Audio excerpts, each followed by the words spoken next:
in July. A $250,000 house, appraised value $250.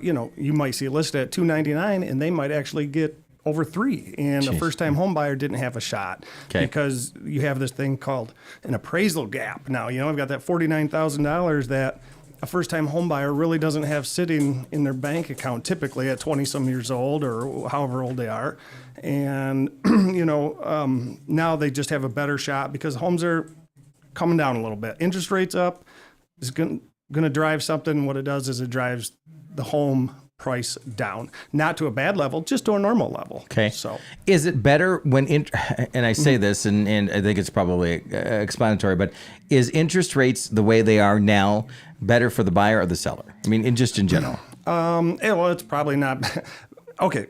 In general, if I had to say one, I'd say for the buyer, just simply because the competition on buying is down. Okay. All right. And do you see, you've been doing this for how long now? 9 years. Okay. I'm an associate broker now for quite a few years too. So, and do we see that this is, this is part of those waves that happen? Yeah. Or is this what we should continue to expect? Obviously, we can't predict the future, right? But what do you think? Okay, so we go all the way back to 2008. I was flipping houses back then, and I had a landscaping business. In 2008, the market totally crashed. Right, I was sitting on 4 houses. I learned a lot. So, a little later, I got my real estate license, but.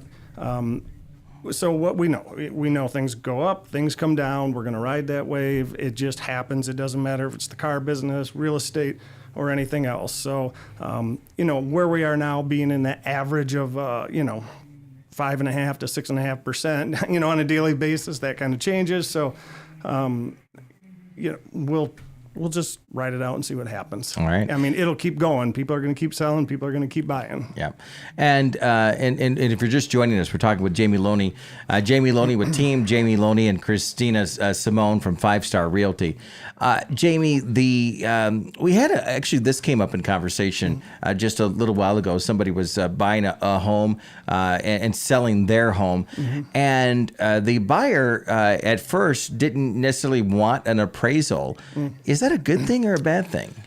If the buyer doesn't want an appraisal, that means they either have enough money that it doesn't matter what the appraised value is, or, they know well enough what the market, they've been watching it. They've probably lost out on a few deals because that was just the norm in July. You might write 3 or 4 offers before you realize, hey, $5,000 over ask is not going to get the deal done. You could have great credit, money down, conventional lending, which is pretty much the golden goose, right? Or was until this year or this past year hit. And, all of a sudden you're looking at $20,000, $30,000, $40,000 over ask, appraisal gaps to make up the difference. And that was tough. You'd lose out 3-4 deals when people thought they had them locked down. Yeah. And finally you get your house. And that's why we don't want an appraisal. We don't want an inspection. We're out. We just want the house. And I guess that brings me to my next question. And don't mind these lightning round questions because I think I'll fire away. I've had my coffee. There you go. And so the question, when somebody puts their home on the market. Yep. Is there an average happening right now of how long that home is out there for sale? Is my first part of that question. Sure. But the second part is, what are we trying to stay away from if we're selling our home so that we don't lose out on that potential buyer? Does that make sense? Yeah. Yep. It does. So now we are seeing them sit just a hair longer. We've got inventory, not a lot of inventory, but, they're sitting just a little bit longer. The average sale price is just down a little bit, like I said, it's helping the buyers. And go ahead and repeat the last part of your question. Well, and even in that first part, if somebody puts their house on the market, is it a week or 2 that it's out? Is it a couple of days? Is it being snapped up? Because again, last year, we were having conversations like, hey, you know what? I listed my house. It sold the same week. Yeah, Is that still happening? Yeah, well, and it's great. At 5 Star, what we do is a monthly stat report. Okay. And so I'm looking right now at January in 22. on average, they said about 46 days, and that's just for an average home. I mean, we're not talking something special on Lake Michigan or Hammond Lake, which would be gone in, a matter of minutes. Yeah. But, so 46 then till January 23. Now we're talking about 60. So, I mean, that's not terrible. Yeah, correct. Yeah. And last year it was a lot faster, right? That average was. Yeah, absolutely. Okay. Yeah. All right. Yeah. And that is part of that interest rate change, I would assume. That's where people are talking the most about it. Well, what you did have, I think one of the big things here is what you had before was quote unquote cash buyers, right? Well, that wasn't always cash. It's called, HELOC buyers. So they're pulling money out, home equity of their home. So they're not a first time buyer. They already own a home and they're going in with cash. So they're beating 3 other people right out of the gate. Mm-hmm. Even your great offer went to the bottom of the pile. This HELOC buyer, well, now home equity loans as well have, rates have gone up a little bit. So there's just not as many. They're not like anxious to buy because, on average, they're somewhere around 5% on a home equity. So right. It's very good information, and we appreciate you coming in. I've got a couple more questions, if you don't mind. Oh yeah, for sure. Let's talk about if somebody's selling their home, buying another home, they get more for their home than what the home that they're buying at. Okay, so they have that little extra, that cushion there. Yep. What are you telling your clients to do with that extra? What is your advice when it comes to that? Yeah, well, that's new right now because in the past you would sell your home and we're just talking months ago when I say past, you might sell your home at top dollar and you're like, wow, I've only owned this home a couple of years and I just made whatever, 50, 100 grand, whatever it is. But whatever you buy, you're just trading dollars for dollars. Yeah. So right now, there's not a lot of inventory, so you can still make a few bucks, but you might as well put it away, either use it for down payment and maybe buy down your rate. Okay. I'm not a mortgage lender, but I've learned enough about it. Absolutely. Buy down your rate with a little more down payment, make life a little easier, or put it away for, the rainy days to make sure those payments are there. Okay. All right.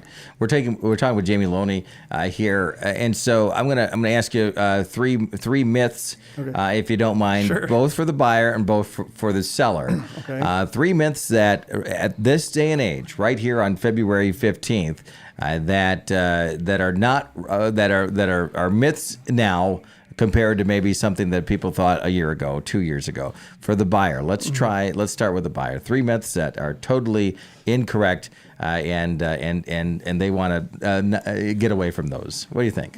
Well, I'm not sure. I guess on myths other than, get your home inspection, get an appraisal, do the things, old school buying that you need to do. You don't have to go over ask anymore unless it's unique because, unique stuff is worth a little more money. All right. Yep. Do you have to, if you're selling your home, put a lot of repairs in it this day and age, or is it is the market so gobbling things up that it's like, hey, you know what, this is the house, take it or leave it? It's been the take it or leave it for quite a bit. I do think that table's turning a little bit now. Buyers have a little more power than they used to. Last July, you wouldn't put a thing in there. I mean, if you you hate to tell anybody to ever pass on an inspection, and I never would. Okay. But, you might have went to the bottom of the pile if somebody else said no inspection, no appraisal, 100 grand down, let's just get this done and close 2 weeks. And that happened, right? I mean, it happened every day. Wow. Yeah. And now it's not. That has just cut way back. So. Okay. All right. So good to know that. Yep. From the seller standpoint, is we talked about or from the seller standpoint. Let's talk from the buyer standpoint for just a moment. Is there a strategy now so that you don't get cut out of that if that's the home that you really wanted? Absolutely. And I think Christina had put this together, which is just amazing. We've got a full buyer's home guide to the process. So, we go through from everything from our first contact to getting your pre-approval. That's just, you have to do that. And while we're on that, go local, If you have a relationship with Safe Harbor Credit Union, go there. Because, first of all, the seller likes to see a local lender because they know that lender knows the market. Yeah. If you're at West Shore Bank, Jim Verdon's your man. Go see Jim. Metro Mortgage, love them. They do a great job for a lot of things for us. So, Yeah. That's And that is important. I mean, it is. Stay because local. you can get lost in the big picture of things if somebody's in, D.C. or Nebraska or wherever. Yeah. We're talking with Jamie Loney here as we wrap up this morning. Jamie, is it a buyer's market? Is it a seller's market? I'm going to call it a buyer's market today. Okay. All right. That might change Yeah, a month from now. You're right. Yeah. I mean, a UFO could land tomorrow. Absolutely. And then I guess my last question is, you mentioned just a few moments ago about inventory. Yep. Are we sitting on things because we're hoping for that future change? Are we? Why is that inventory so few and far between now? Because I think, my opinion is every seller, that wanted to cash in over the last 2 years they've done that. They took the money when it was really good. So now, everybody that sold, people wanted to buy, rates were low, so all the buyers bought. And now, here we are at kind of a little stalemate, I guess, what you'd call it. But there's still people that need to buy homes. Just closed on one last week with a great VA buyer. And you're seeing those people having more opportunities, which is awesome. You know? Absolutely. Well, let's talk about more of these in detail as we go along. You're going to be visiting with us on a monthly basis here on Mom FM. If you have questions for Jamie or Christina as well, I will hear that she's going to join you sometimes. We'll have to nudge her to get here in the studio. Yeah, we'll get her here. And then if you have questions, you can certainly contribute those here to Mom FM. We'll ask Jamie about them. But, we live in an area where we have people buying homes to rent them out. We'll be talking about that as a topic, and we'll be talking about what might be some tips and hints to help you as we go along. And then from time to time, if you don't mind, Jamie, there might be some actual homes that you have for sale that we might want to talk about specifically on the program. I would love to dive that. Absolutely. My sellers would love that. Yeah. And we'd be happy to do that. And just keep in mind, I think that for anybody selling, we're not going to worry about the market going terrible. We're in such a great place in Ludington. Our land, we're coastal, the lake. We're always going to be a unique spot. So things aren't going to change too much. People always want to be here. Exactly. That's a good thing. We'll talk more about that in the future. But in the meantime, if you have any questions, you can always direct them to Team Jamie Loney and Christina Simone at 5 Star Real Estate. How do they get a hold of you? All right. Well, if you want to contact Christina, her number is 231-343-4598. And my number, Jamie, is 231-794-9740. All right. We'll put that information underneath the Facebook and YouTube video that's streaming right now on our Facebook and YouTube page. Make sure you check that out if you missed any of this segment. And as always, if you have questions for the future segments, just reach out to us, and we would love to be able to talk about them. Jamie, thanks for coming in. Hey, thanks for having me. Yeah, absolutely. It is 8:58 on your station playing your hit music. It is Mom FM, the 9 o'clock hour. Coming in just a few minutes. Stay tuned for that on your station playing your hit music. It is Mom FM. This week on Little Caesars, the slices and the sticks.